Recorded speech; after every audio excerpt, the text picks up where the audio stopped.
ეს მე ვარ ქალაქში, სადაც როგორც ამბობენ ტურისტები დიდად არ უყვართ, ბარსელონაში. და რა მინდა ქვეყანაში, სადაც ტურისტების წინააღმდეგ აქციებსაც კი აწყობენ? ბევრი რამ, მაგალითად არქიტექტურა. ძალიან შთამბეჭდავია მისი სილამაზე. ყველა ხეზე ვიდეოს გადაღება მინდა. მუხტი. სადაც ზღვა და მზია, მე იქ უკვე ბედნიერი ვარ. და რაც მთავარია, ჩუროსი, რომელიც ჩემი საყვარელი დესერტია და რის გამოც 3000 კილომეტრი ვიფრინე. ვიღაცა გოგომ გაიარა ჩუროსის ხელში და დორბლი წამომივიდა, რასაც ქვია, მაგრამ ჩვენ არ ვიმსახურებ. რადგანაც ამ ვიდეოს თავისი წესები აქვს. უნდა ჩამოვწერო ყველა ტურისტული შეცდომა, რასაც ხალხი უშვებს ზოგადად ესპანეთში მოგზაურობისას და არ უნდა გავიმეორო მე. თუ ამ სიიდან სამ შეცდომას მაინც გავიმეორებ, ვიდეო მომენტალურად დასრულდება. გარდა ამისა, უნდა ჩამოვიტანო მაგნიტი, რომელსაც შევავსებ ჩემს მაცივარს. და თუ მე ამ ყველაფერს პირნათლად შევასრულებ, დავიმსახურებ ჩემი საყვარელი დესერტის ჭამას, რისთვისაც რეალურად ჩავოვედი ამ ქვეყანაში. პირველი რაც ჩვენ სიაში წერი არის, რომ ბევრი ბარგი არ ჩავალაგო, მაგრამ ეს თლიანად არის ჩემი მაკიაჟი. მაკრატელი, ისთვის მიმაქ მეც არ ვიცი. წნევის აპარატი. მაგრამ ჩვენი არა ტურისტული ჩელენჯი ძალიან ცუდად დავიწყე.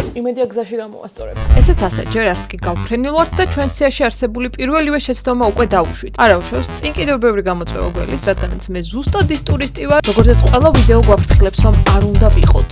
ცდუნება ძალიან დიდი იყო იმისთვის, რომ ტაქსი გამომეძახებინა აეროპორტიდან სახლამდე, მაგრამ ამ ცდუნებას გავუწელე. ძალიან დამღლელი მგზავრობის მიუხედავად, მე აეროპორტიდან სასტუმრომდე მაინც საზოგადოებრივი ტრანსპორტით მივედი. ბარგი ამოვალაგე, გამოვიცვალე, ძალიან სახელდახელოდ ვივახშმე და დავიძინე, რათა მეორე დილით უკვე ენერგიაზე ყოფილიყავი.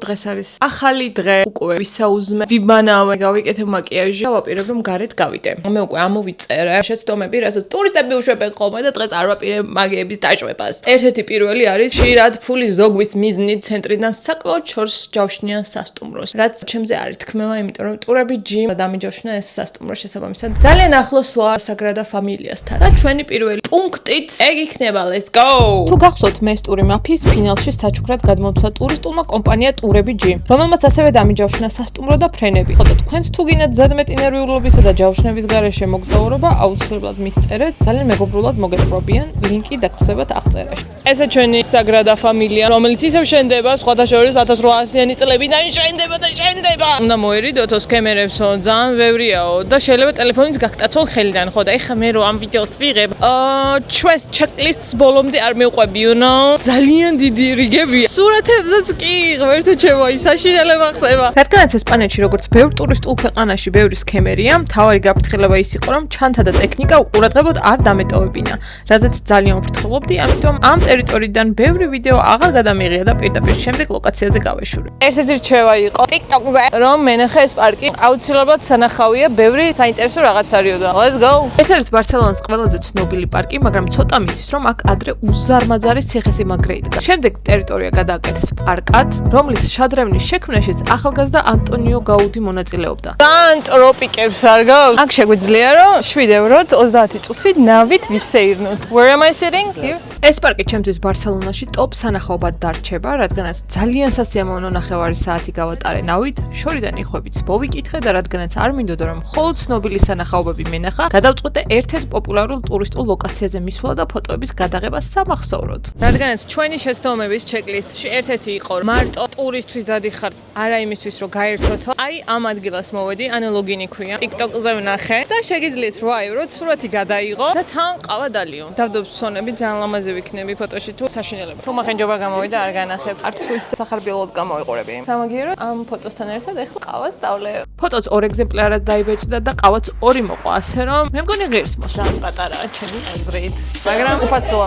ჩვენი სიის შემდეგ შეცდომა დასახელდა ის, რომ ზოგი ტურისტი ტრადიციულ სამზარეულოს თავს არიდებს და ისე fast food-ს ირჩევს, როდესაც ესპანეთი ასეთი მრავალფეროვანი კერძებით გამოირჩევა. და რა თქმა უნდა, ჩვენ ეს შეცდომა არ უნდა დაუშვათ, ხო? მაგრამ აკოველის გასინჯომინა, ამდენი ხანია და მაგას გომაზავდი. ტურისტობა კაია. ცუდი კი არ არის. წესი ჯობდა ლოკალური ბეჭამა.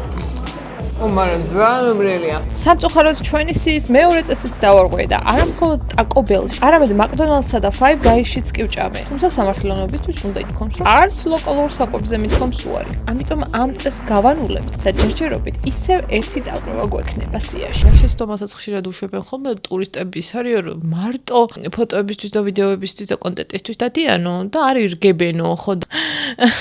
უყრყოლია, მე მგონი მეც ეგრე დამემართა. საბოლოო ჯამში მაინც გადავწყვეტე ქალაქის მთავარ მუზეუმში წავსულიყავი. ბოლოს და ბოლოს მაინც ხელოვანი ადამიანი ვარ.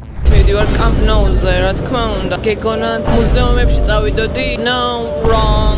ფეხბურთის დიდი მაყურებელი არ ვარ, მაგრამ შემიძლია დავაფასო ქალაქის მთავარი ღირსშესანიშნაობა, რომელიც არის Camp Nou. ევროპის ყველაზე დიდი საფეხბურთო სტადიონი, რომელიც დაახლოებით 99,000 მაყურებელს იტევს თურმე. აქვე მდებარეობს ბარსელონას მუზეუმი, რომელიც ბარსელონას ერთ-ერთი ყველაზე მონახულებადი მუზეუმია. ზალამაზია.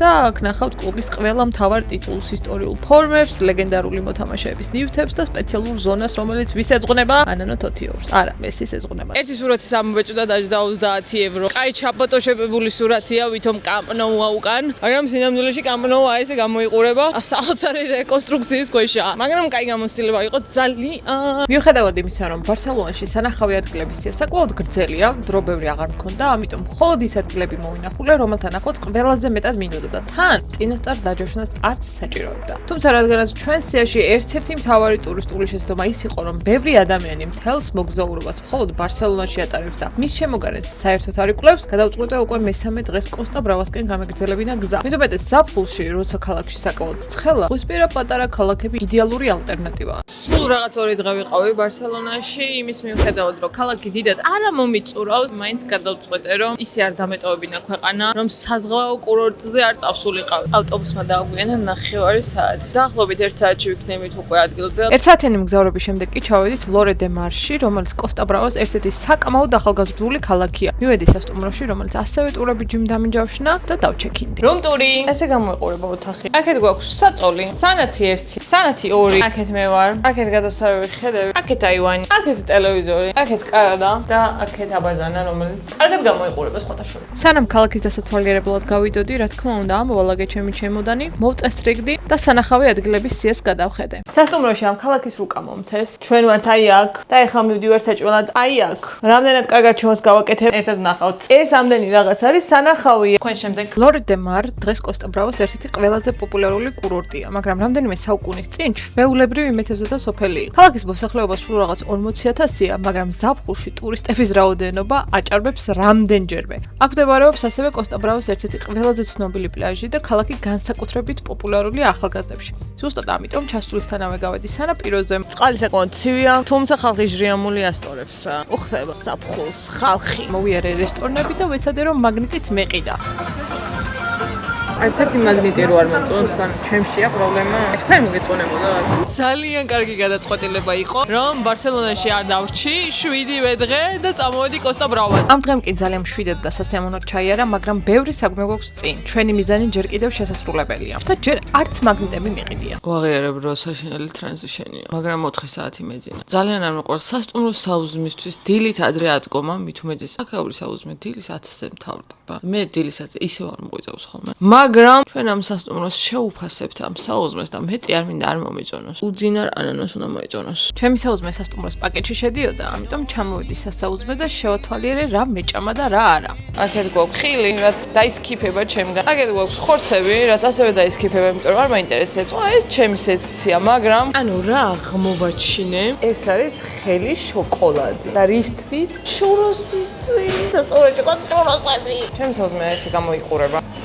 მაგრამ კითხვა იმაში მდგომარეობს, იქნება კი ეს ის ჩუროსი, რომლისთვისაც 3000 კილომეტრი ვიფრინე.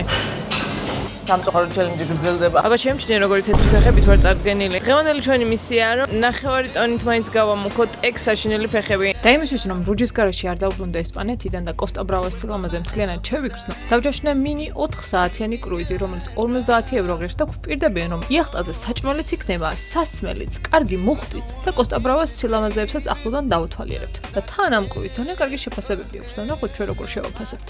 მე უკვე ადგილზე ვარ, ჩემი კრუიზი გადის 3 საათზე. რამდენი ხნით ადრე მოვედი? 40 წუთით ადრე. რამდენად შორს არის ეს ადგილი ჩემი სასტუმროდან? 2 წუთში. ვისაც გაინტერესებთ რამდენად ახლოს ვარ ზღვასთან? აი სადღაც 200 მეტრში. დიახ. აი ზუსტად აქ გაჩერდება ჩვენი კრუიზი. სანამ აქ ჩვენი იახტა მოვა, მანამდე მე გამომიწერე. ძალიან დიდ მოტივაციას მომცემ, რომ ისევ წელიწადში 2 ვიდეო დავდო ხოლმე.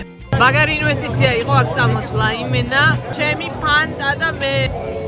პირველ შთაბეჭდილება ძალიან კარგი იყო და სანამ ზღვის სიღრმეებში გავიდოდით, თავს ძალიან კარგად ვგრძნობდი. ჯერ არ დაგვიწყია ამ გზავრობა და უკვე ძალიან ბედნიერი ვარ. თქვენ გაგიმორჯოთ, გაკოცეთ შუბლზე. ნელა კი დამეწყო საშინელი თავბრუსხვევად და ადიდიდა თუ არა ტალღები, ეგრევე ცუდად გავხდი.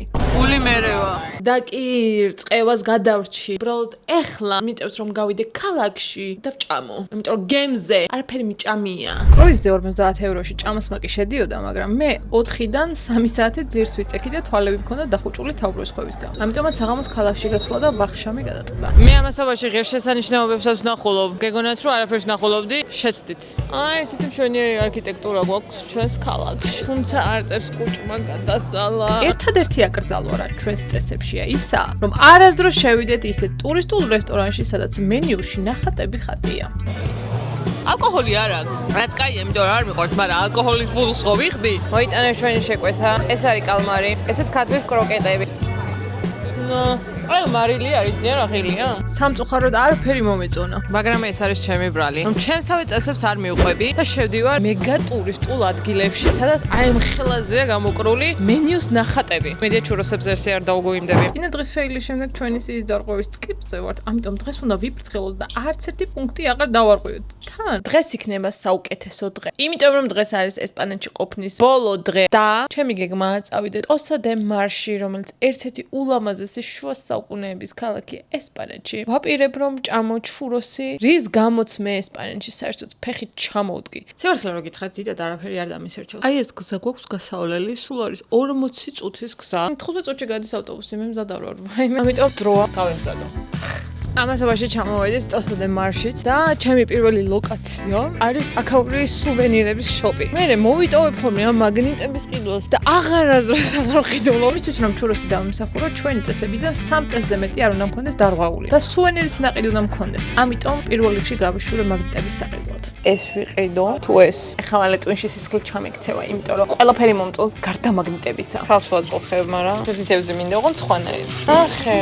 ბევრი ძებნის შემდეგ ზუსტად ისეთი სუვენირები ავარჩიე, რაც მინდოდა. ამიტომ ახლა შემიძლია მშვიდად დავათვალიერო ეს ულამაზესი ქალაქი. ვიყიდე მაგნიტები და ვიდეოს ბოლოში განახებთ, იმიტომ რომ რაღაცა დავტოვოთ ჩვენ შორის საინტერესო, ხო? ქალაქი მართლაც ულამაზესი აღმოჩნდა ზუსტად ისეთი, როგორცაც აღწერდნენ, მაგრამ ჩვენ სიაში ერთ-ერთ შეცდომა დაეწერა, რომ ტურისტები მხოლოდ ქალაქის პლაჟებზე ჩერდებიან და ხშირად არ იციან, რომ სხვა სანაპიროები უფრო სუფთა და ლამაზია. ამ ჯადოსნობას თქვენს ხედავთ? მე კიდე ტილო არ წამომიღია რომ ებანავა, მაგრამ სამაგიეროდ აი ამ ციხე-სიმაგრეზე ავდივარ. ზემოდან უნდა გადმოვხედო ბედნიერ ხალხს. ოსა დე მარში წამოსვლა ალბათ ამ მოგზაურობის საუკეთესო გადაწყვეტილება იყო. ესეთი შუა საუკუნეების ბებრულ ქალაქებზე გიჟდები, ვილები, ზღვა, თა, მოკლედ, საჩემო ქალაქია. თუმცა ერთ-ერთი ღირსშესანიშნაობა აქაურობის არის აი ეს ციხე-სიმაგრე, რომელსაც ხედავთ და რომელიც არის ესპანეთში ერთადერთი შუა საუკუნეების ციხე-სიმაგრე, რომელიც არის ესე კარგად შემორჩენილი. ეს ციხე-სიმაგრე აუშენებიათ მე-12-მე-13 საუკუნეებში. რონი მეფობენ და არა მეფენი. იმის მიუხედავად რომ ძალიან ვფრთხილობდი აღარ დამერღვია ჩვენი სიის პუნქტები, ვერ გავთვალე რომ ოსა დე მარში ბანაობა მომინდებოდა და არც საცურაო კოსტუმი წამოვიღე და არც პირსახოცი. შესაბამისად ფაქტიურად ჩვენი ბოლო მესამე შეცდომაც დაუშვდა. იმისთვის რომ ჩუროსი დავიმსახურო, სასტრაფოდ უნდა ვიპოვო კარგი საცხობი. დაუნებდი მეგობრებო, დაუნებდი სანამ ჩუროსებს დავითრევ მანამდე ნოვჭამო. ცხოვრება მშვენიერია. სანამ ამ ვიდეოს წერ. აი რომ დავაედითე, მე ვიჯდები თემქაზე.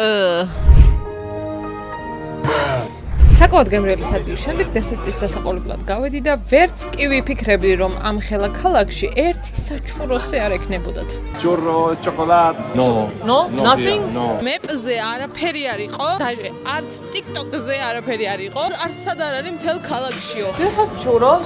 No. Nothing in this city? Nothing.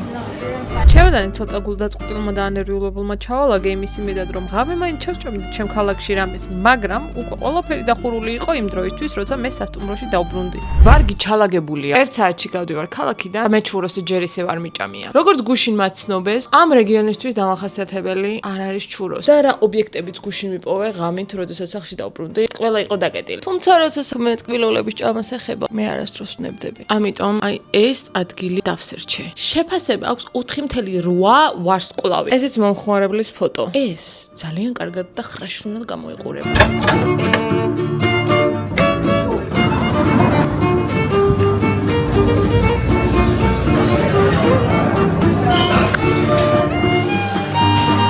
Hola. Churros, las cosas. With chocolate. Do you have iced coffee?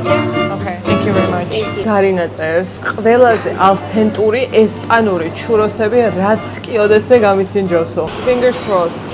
Thank you. აი, ესე გამოიყურება ჩვენი ჩუროს კლასიკური ხრაშუნა. ესეც შოკოლადი, რომელიც ნახეთ რამდენი მოყვება აღმერთო ჭემო. აქ გვაქვს ჩუროსი ცხელი შოკოლადით და ცივი ყავა. დღის მთავარი გმირი გავსინჯოთ. ძალიან ხრაშუნა. ძალიან.